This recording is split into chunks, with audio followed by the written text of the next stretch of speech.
March 9th, 1945, 11:34 p.m., Tokyo. The air raid sirens that had become routine background noise to daily life suddenly carried a different urgency.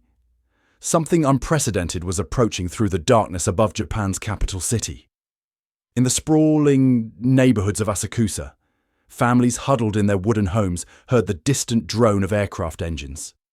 But this sound was unlike anything they had experienced before. The rumble carried a deeper, more sustained, ominous resonance that seemed to shake the very foundations of their world. High above the sleeping city, formations of massive aircraft moved through the night sky like metal leviathans. These were Boeing B29 Superfortresses, technological marvels that represented the pinnacle of American industrial might.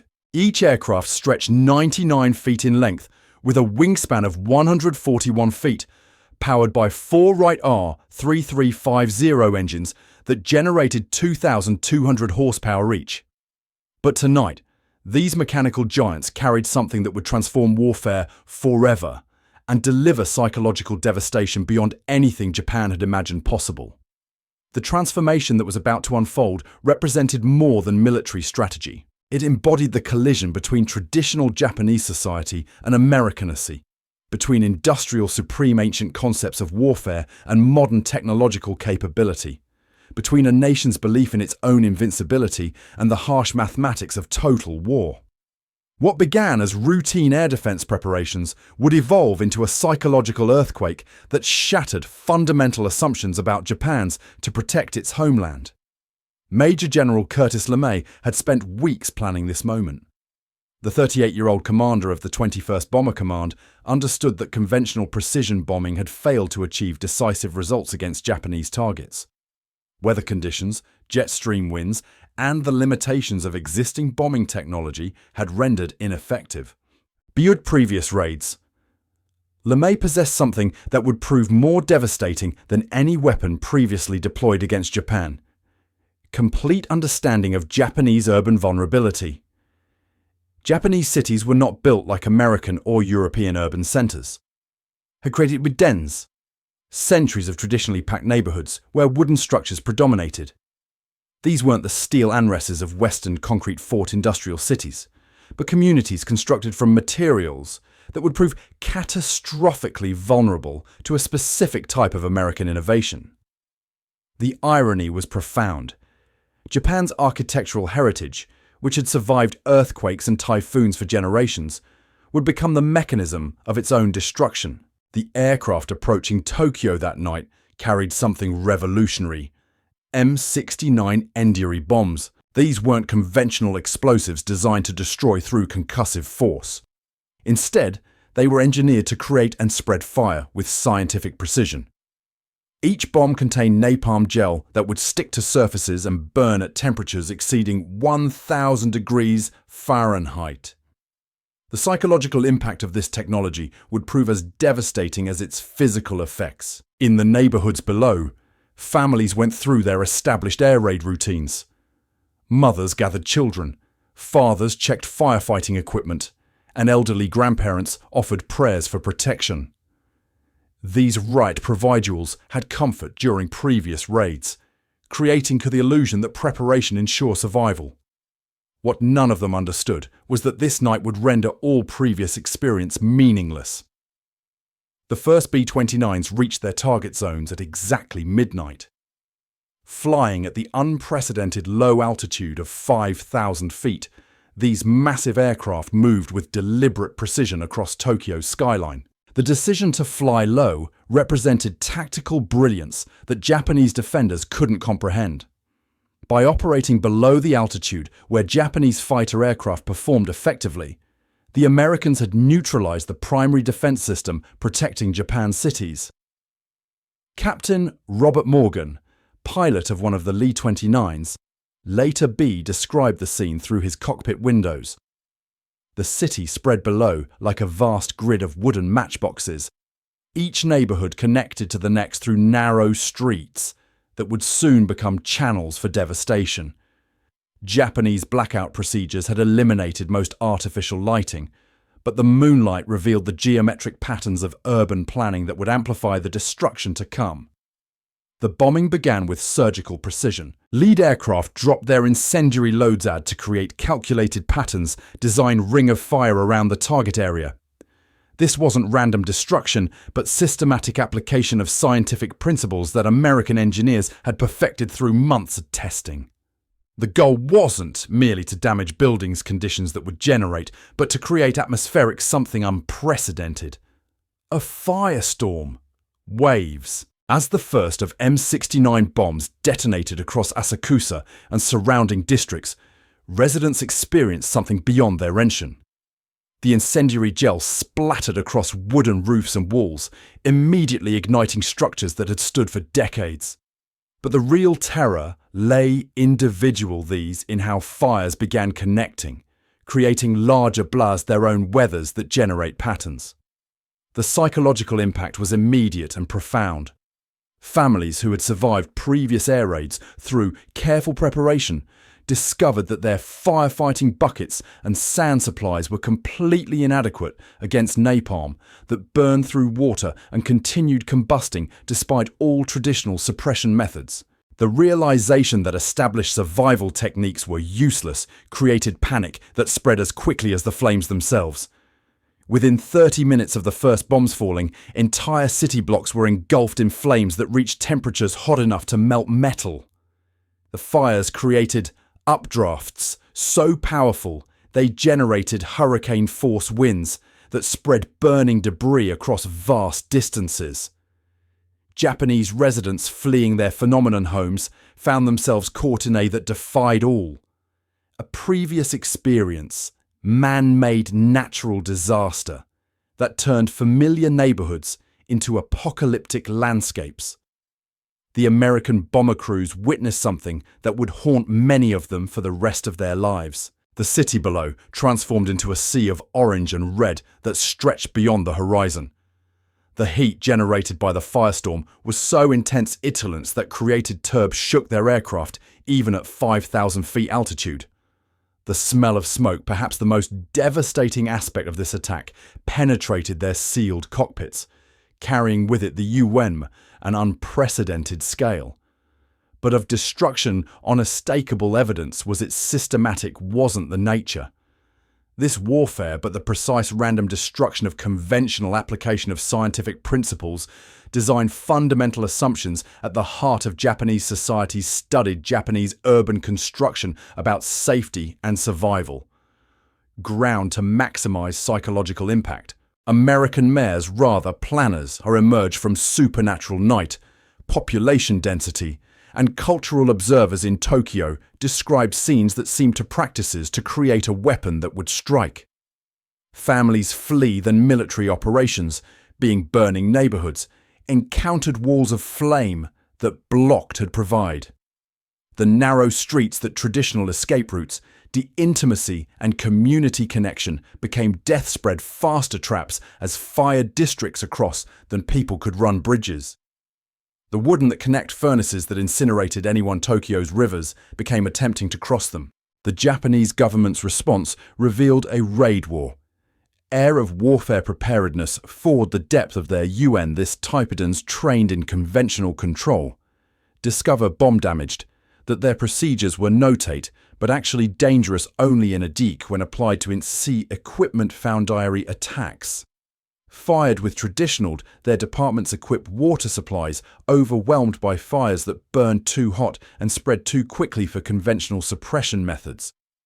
Radio communications began reporting casualty figures that Japanese authorities initially refused to believe. The numbers seemed impossible. Thousands dead, tens, entire thousands homeless districts completely destroyed. These weren't the gradual loss-sick damage of prolonged warfare, but catastrophe inflicted in a single night by a weapon system that Japaneseness had never military plan anticipated. As dawn approached on March 10th, Tokyo residents who had survived the night emerged to discover a transformed cityscape. Familiar landmarks had vanished, replaced by smoking ruins that stretched beyond the visible horizon.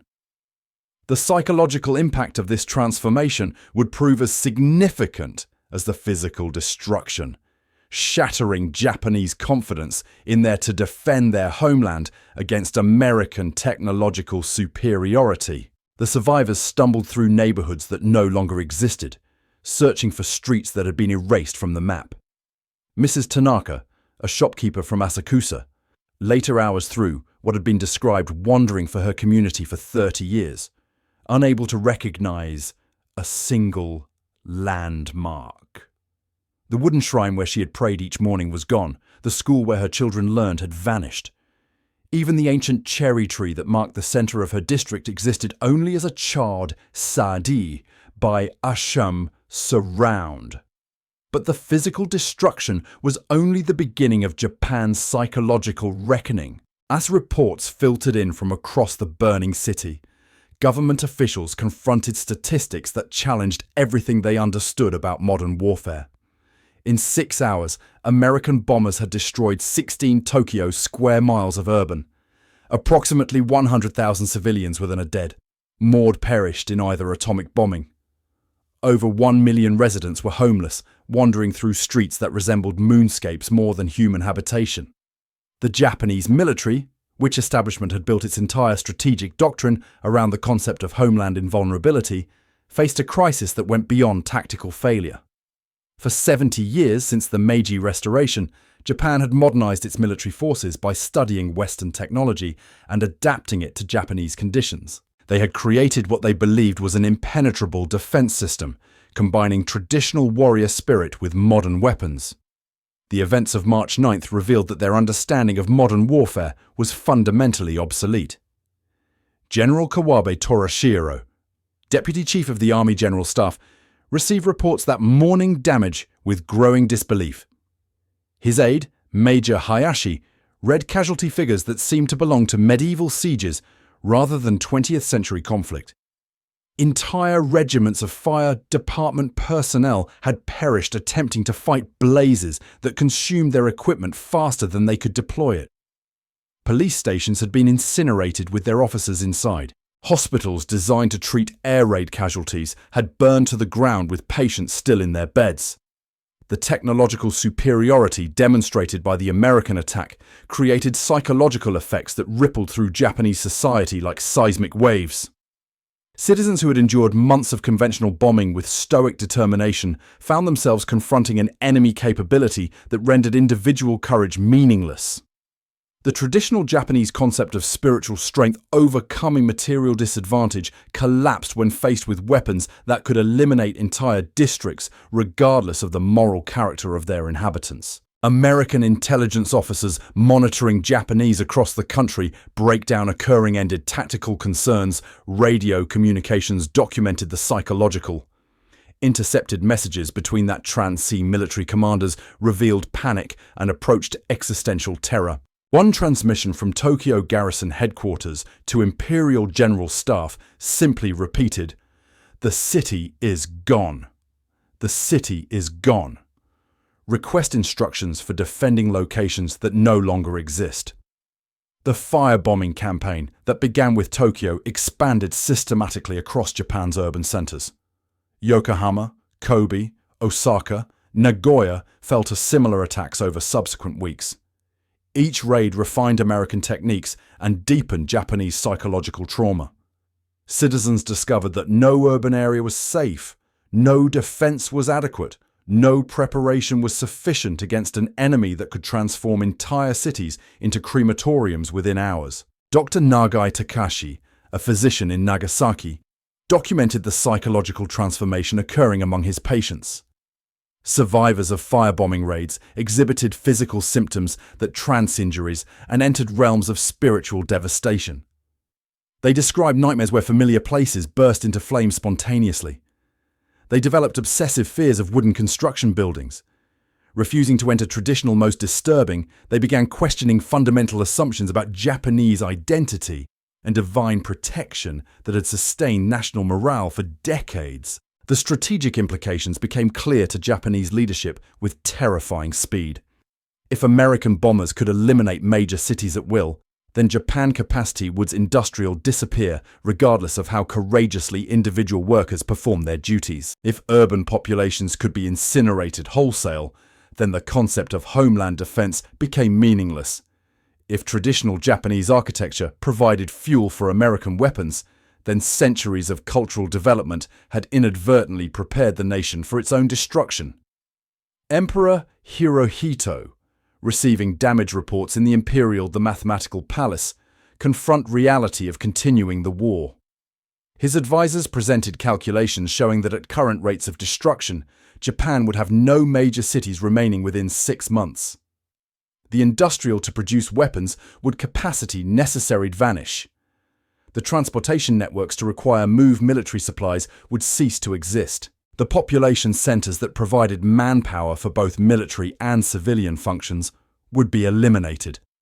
The psychological warfare aspects of the firebombing campaign proved as devastating as its physical effects. American psychological operations specialists understood that destroying cities accomplished more than eliminating industrial targets. It demonstrated to the Japanese population that their government could not protect them, that their militaryless against was power American technology, that resistance would result only in prolonged suffering, without Tokyo hope of victory.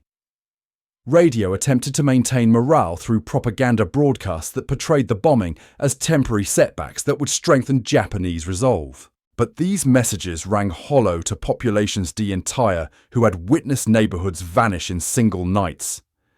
The disconnect between official rhetoric and observable reality created cynicism that undermined government credibility more propaganda effectively than any enemy could have achieved. The social fabric of Japanese society began unraveling under the strain of systematic urban destruction. Traditional family structures collapsed when entire extended families were eliminated simultaneously. Economic relationships dissolved when the businesses and workshops that employed millions of workers no longer existed. Cultural institutions that had transmitted Japanese values across generations were reduced to ash and memory. By late spring 1945, American intelligence estimated that over half of Japan's urban population had been rendered homeless by the firebombing campaign. Refugee camps sprouted in rural areas where displaced city dwellers struggled to survive without the economic infrastructure that had supported urban life. These displaced populations carried with them stories of American destructive capability that spread terror throughout regions that had not yet experienced direct attack. The Japanese military found itself defending a nation that was disappearing beneath their feet. Traditional defensive strategies assumed that homeland territories would provide secure bases. Bases were for military operations. When those systematically eliminated, military planning became exercises in futility that consumed resources without providing meaningful security for the population. The night of March 9th, 1945, marked more than the destruction of Tokyo. It represented the moment when Japan discovered that modern industrial warfare had rendered traditional concepts of defense, courage, and homeland protection completely obsolete.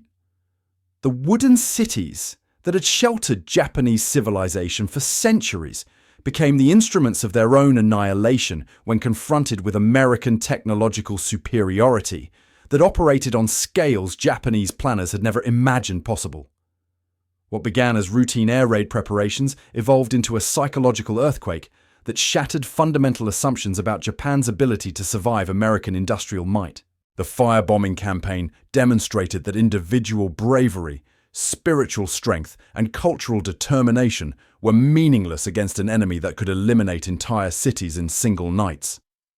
The mathematics of total war had overwhelmed the mythology of Japanese invincibility. The survivors who emerged from the burning ruins of Tokyo carried with them knowledge that would transform their nation's understanding of its place in the modern world. They had witnessed firsthand that America possessed not just superior weapons, but superior industrial capacity to produce those weapons in quantities that made resistance futile. The psychological impact of this revelation would prove as decisive as the physical destruction in forcing Japan towards surrender. The story of Tokyo's firebombing reveals how technological supremacy can achieve psychological victories that conventional warfare never could. When entire populations discover that their government cannot protect them from annihilation, the foundations of resistance collapse more completely than any military defeat could accomplish. Japan had discovered that in modern warfare, the side that controls industrial production controls the very possibility of survival itself.